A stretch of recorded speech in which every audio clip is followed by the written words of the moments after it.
¡Qué pedos!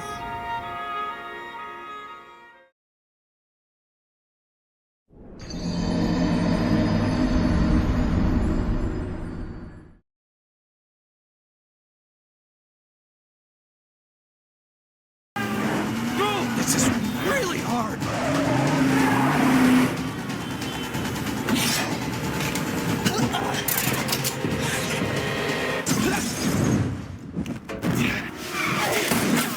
Give me back my skee ball token. You're doing great. Fast.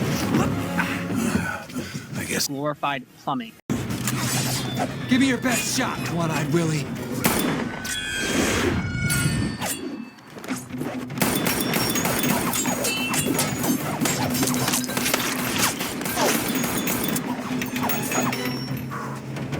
Oh, those bullets are like super fast. The fact that we are all still standing here is a testament to their heroism. Anyway, there's nothing you or I can do to bring them back now. He has risen, baby girl. Fuck! And I don't want the world to see me, 'cause I don't think that they'd understand. When everything's made to be broken, I just want you to know who I am. Found your new anchor being. And we're doing just fine, you piece of shit. Fine indeed. All right, put your greasy tits away, you preening slut. I don't understand. How are you two still alive? You were right. One of us would have been killed. But you put a Deadpool and a Wolverine together? Make them hold hands while listening to Madonna? Indestructible, motherfucker.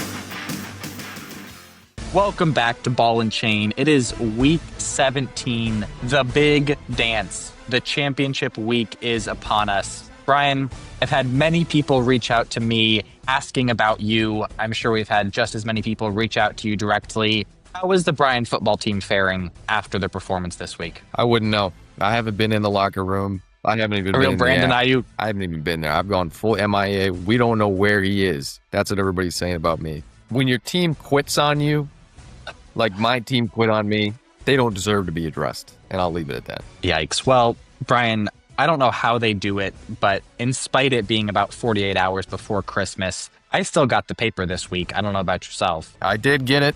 It was immediately thrown into my fireplace, but I still got it. Don't worry. And I did read it. Any notable news to share? Yeah. As you know, we're on the eve of Christmas. It's Christmas Eve today, the 23rd. Not a lot of joy across the land, but hopefully this episode can bring you some joy. The headline, I don't hear no bell. I don't hear no bell. Formerly, I'm sure everybody watched the Jake Paul fight. He got his ass beat. Similar headline. It's a two-faceted headline here. That was me in my matchup against John. It's just I was absolutely beat down, but not by John's players, by my own players. I'm gonna kill myself! Wow. I'm going to kill myself, and it's your fault! To tie this into a Christmas theme, have you ever seen the Polar Express? Every single year in elementary school. Well, then you'll know at the end, when the parents ring that bell by their ear, they can't hear anything. And it's because they don't believe. I officially have lost my faith. I took up reading. That's where we're at. A major life change. Oh, no. I looked in the mirror and I said, maybe the priorities need to change. And I read something, and I'll leave it at that. Brian, I am sad to report that the prophecy has been fulfilled. Is that so? Twofold here. This is in our cinema section of the paper. One, going back to many a weeks ago when I talked about a Freaky Friday-esque swap that a couple of our managers, yourself included, had gone through this season, predicting that you were going to be the next LeBron's third leg that absolutely smoked in the regular season and then lost in the first round of playoffs that you played in. Oh my. A little bit less known, though, this is the Yelnats family curse come to fruition. From Stanley Yelnats? we've all seen holes. We know great grandfather doesn't carry the pig up the mountain to Madame Zeroni, gets cursed with bad luck. I think there's two things going on here. One, you dropped Fatbo, talk about a pig, and now you couldn't even go out and digs your holes. Diggs on your bench with about 23 points Sunday night. There is still a scenario where you would have played him, John would have played T-Law, and it still wouldn't have mattered, but I think the chances, if Diggs was in that flex spot rather than Estime, you're sitting in a cup this week. No estimators needed. That guy's ass. No estimation needed. Good Lord. Go ahead. Flipping my paper over in the semifinals as well. Real simple one here. Browned out. Ross loses to Brett despite 33 points, 3 touchdowns from Chase Brown.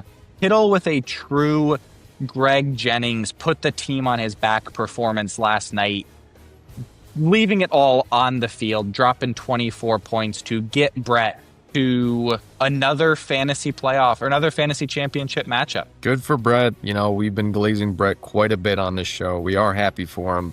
Ross has to earn his stripes first. He has to. You can't just waltz right in. That's not how it works. We are happy for Brett. Yeah, George Kittle, he said, I want to see the Florida man. I need to see the Florida man again.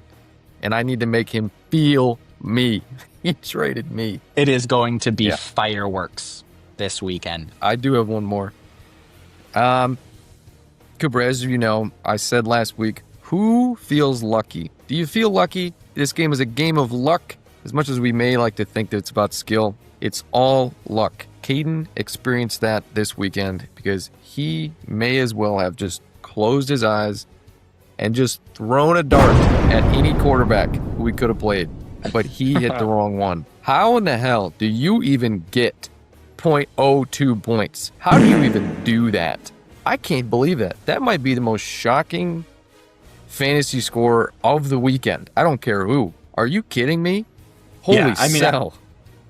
I don't think many people were expecting a different outcome than that matchup saw between Jimmy and Caden, but still, you gotta.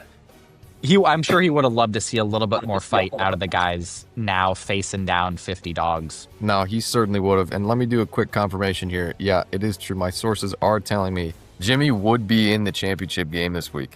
I'm gonna kill myself! Wow. I'm going to kill myself, and it's your fault! Jimmy would literally be playing for a championship. He'd be playing for a championship this week. I mean, join the club. Join the No Fun Club with me and Caden and Jimmy. Come on down. We're going to have a great Christmas. Sitting around the fire. It's going to be great. You got to do your punishments. Simple as that. Brian, I've got one final headline for us covering the last consequential matchup of this past week. The DEA switches to Jeep squad cars in major takedown. Okay, right? Go on. I got it. The Drug Enforcement Agency notified the public on Sunday of a change in their vehicle of choice from the classic Ford Explorer to the Jeep Wrangler 392. They took those Jeeps out, most notably used in kind of the southeastern part of the country this weekend, in a massive bust. Armed with K9 units, they caught NFL youngboy buzzed on a bench. K9 and George Pickens combine for 39 missed points.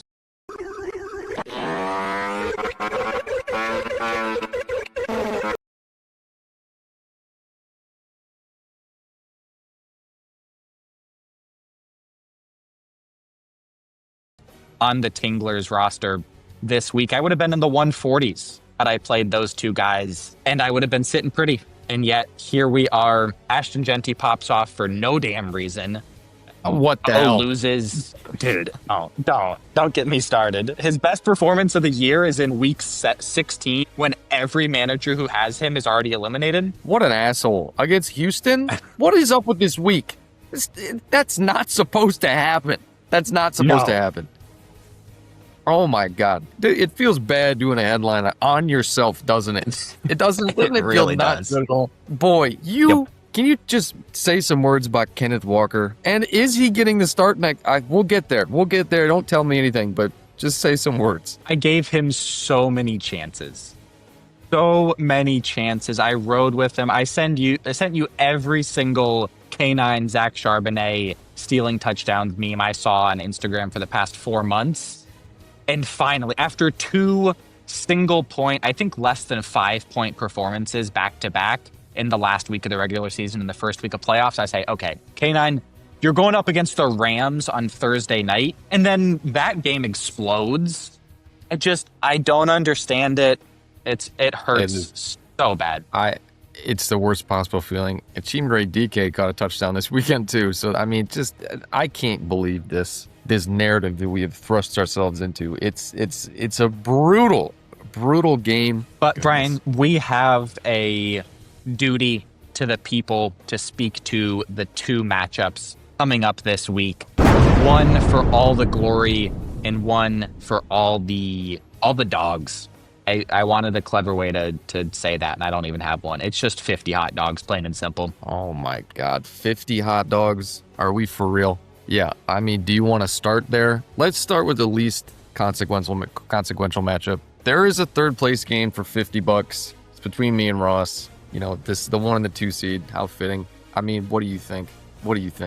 I'm not. We're sending in Biff Poggi for this game. I've been out. I've been out of the program. I haven't looked at a single player projection or analytics for this matchup. No, I think you smoke Ross in this one. I don't think Ross has the heart to care about a 3rd place matchup game. I think he's been mailing it in with an absolute dream squad the past few weeks anyways. And I think the Bryant football team has a little bit more respect than to go out with their tail between their legs. I certainly would hope so. I'll get in there Thursday night or wherever it is, make sure we got our guys in there. Rashi, don't bother. Don't bother playing. I need you next year for when I draft you. Devontae, don't bother. I might let Cokehead get the start. It just feels. I think Ross is gonna take it, and I think it's just gonna be the final dump on this dump of the season. We got to do it justice. Start in the losers bracket. I think so. 2 very familiar managers. Caden and I going at it this week for all the marbles.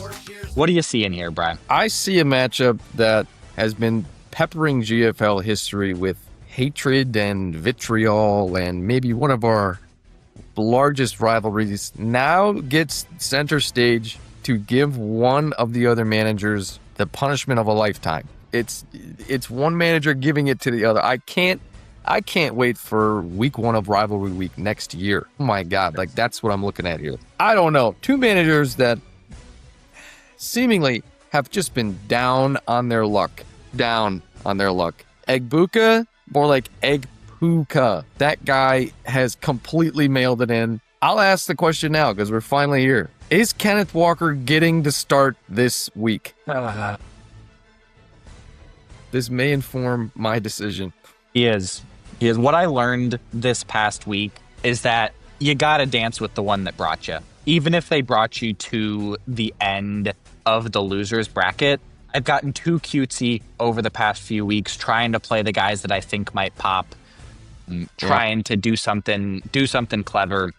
I'm playing the roster that the Tinglers know and love, including our dear friend Darren Waller. He needs to. No, I wasn't even going to ask about him. He's playing. And if he doesn't play, I'll text Jimmy to make sure that he's in your lineup. God. Yeah. Nico, Caden made the great call on the Chris Rodriguez play last week, Caden. He went out there, he did it. That's good. Can he do it again? I think that's going to be key. Who's he playing at quarterback? I think you have to play Dart again. I think that's the hardest play. I think that's the hardest play you can possibly make. But I think you have to play him again. Harold Fannin looks pretty good out there. Harold's doing his Harold thing. I don't know.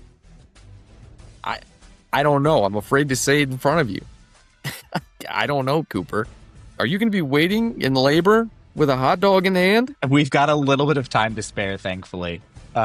What if Jimmy runs it? So what if Jimmy runs it and then you got to do it? It's all dependent on Jimmy.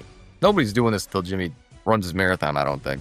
I know you think otherwise, but that's absolutely not true. Either I would hope that Caden has the respect for himself and for this league to do the punishment at the allotted time, even with James just giving a big old middle finger to the rest of the league. A middle fingler? That's a tingler phonemic slip or whatever it is. I would be a shell of a man if I didn't bet on myself this week, so I think the Tinglers are safe. And I think Caden's going to be bringing hot dogs to class for a while. God, I know. I was on the phone with a young manager and he said, I'm going to be made fun of in school. I'm going to bring a bag of hot dogs to school with me every day. And I have to take a video of me eating it. Not only, that's not just enough to bring them. We do need to see you eat one. You also have to put the condiments on it there. You probably have to pack those separately, which means you got those in your locker, in your backpack. I just think this future that I'm laying out for you, almost like I feel as if I am the ghost of Christmas future, and I'm laying out what's going to happen to this young man. And I think maybe he can use it as a springboard for next year. I think maybe this may be what causes Caden to ascend to new heights. If I need to say it out loud, I will. I think Caden will lose. I think he will lose. No. He's been so unfortunate. Our championship matchup, John against Brett. Who would have thought two managers that were on the outside looking in for playoffs now find themselves in the final going head to head? Mm-hmm. Both managers, now that I do know the results of the awards, which will be revealed next week or the week after the season. Two managers that almost split the comeback of the year vote. Almost split 5-7. I won't reveal who just yet, but wow, certainly the narratives this year they were pushing. It is a classic unstoppable force versus an immovable object. I don't know what John is hexing, what he's going to be sending at Brett. But Brett is resilient. He's been able to resist these outer forces. I don't know what it is. This is a championship game where I haven't even brought up the matchups. This is a purely spiritual affair. Purely spiritual. It's a gut check. We don't know what the hell's going to happen. Matchups be damned. Genty just put up 30 on Houston.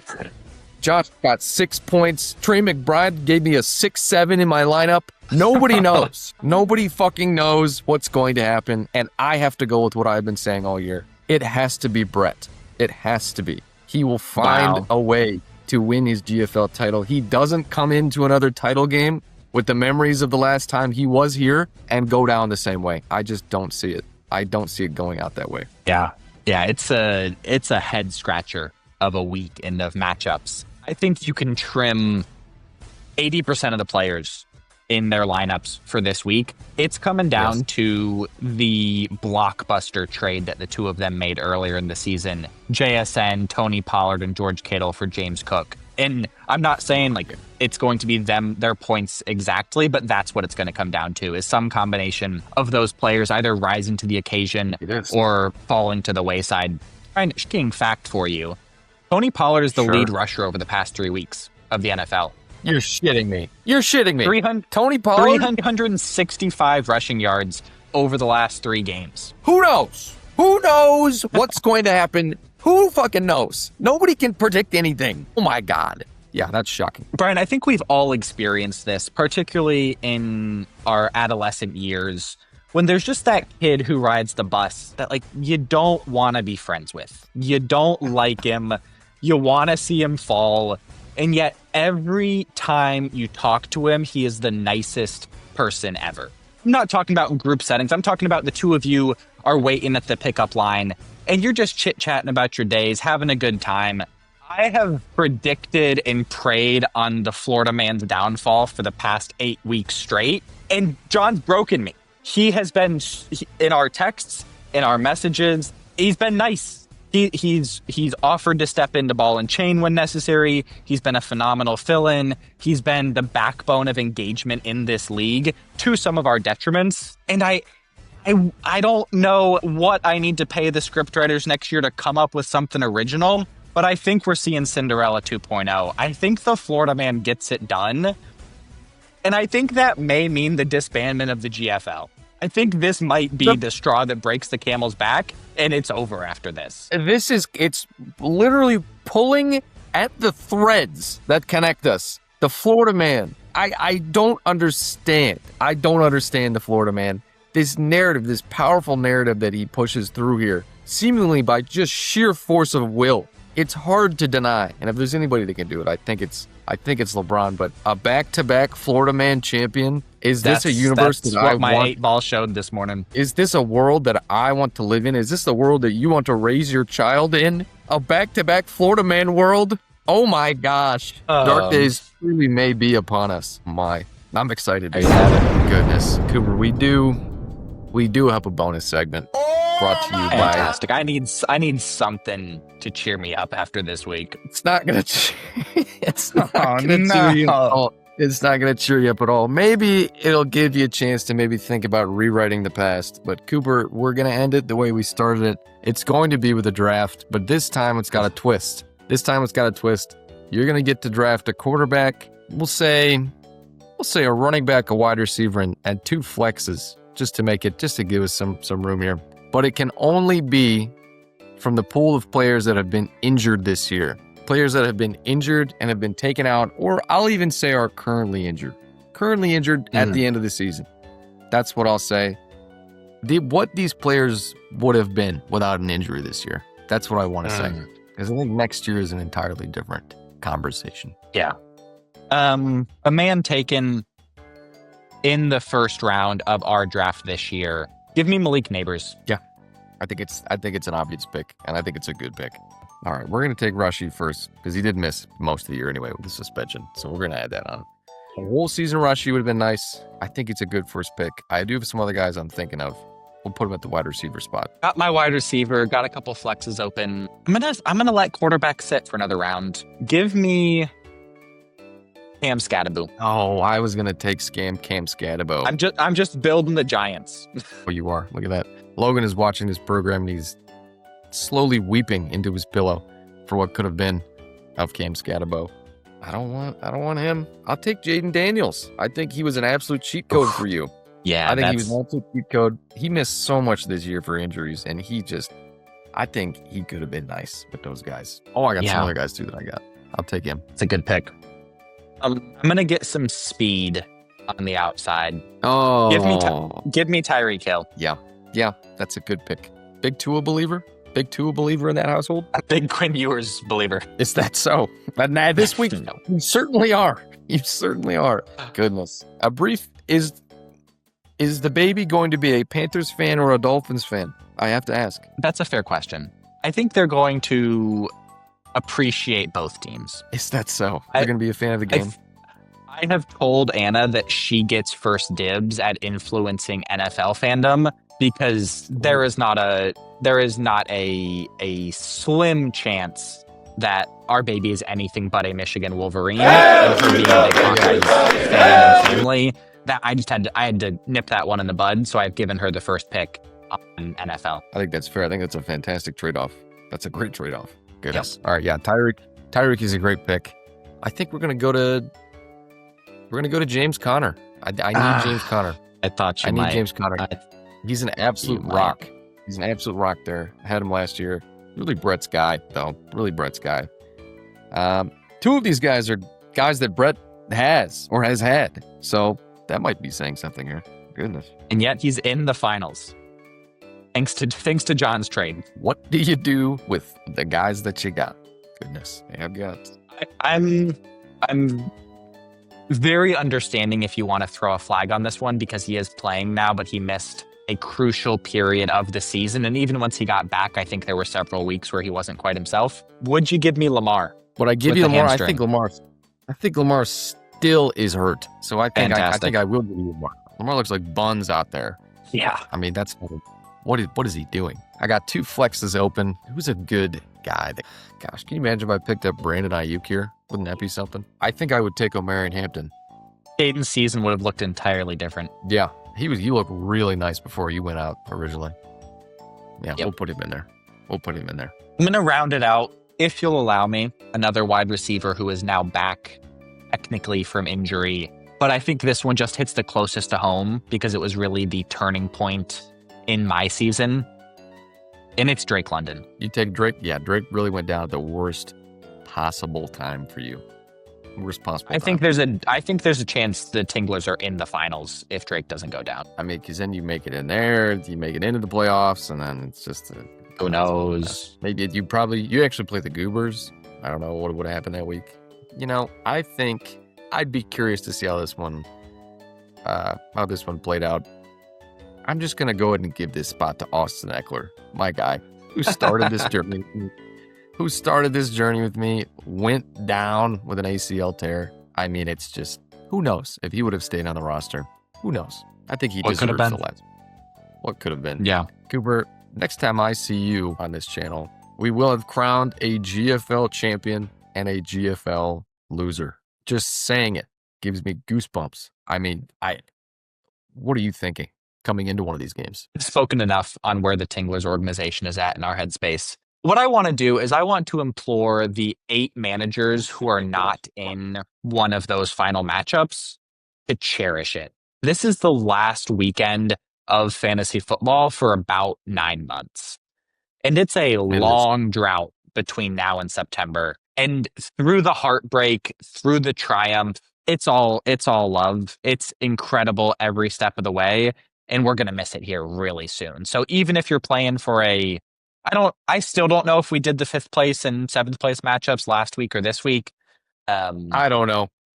Jimmy's got no idea. I have no idea. It was week 17 regardless, last year, go out there and play for bragging rights. Go out there and tell your guys to give it one more shot at glory, even if that's just to keep your head high going into the offseason. Wow. Great words from a great man and a not such great spot. Cooper, I wish you the best of luck. And to everyone else out there, God be with you. And Merry Christmas. And Merry Christmas. God, have a great Christmas.